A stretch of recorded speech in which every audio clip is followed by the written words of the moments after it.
મારું નામ પરમાર પ્રવીણસિંહ ગોકળસિંહ, અહમદપુરા માજી સરપંચ।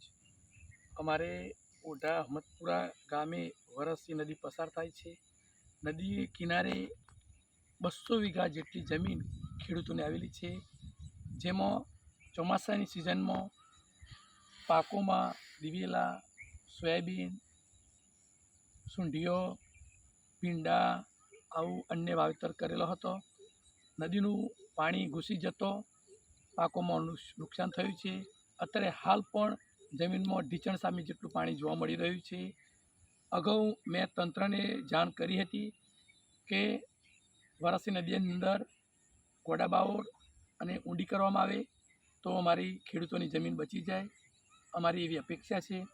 આનું યોગ્ય રીતે સર્વે થાય અને ખેડૂતોને સર્વે કરીને ન્યાય મળે અને વળતર રૂપે કંઈક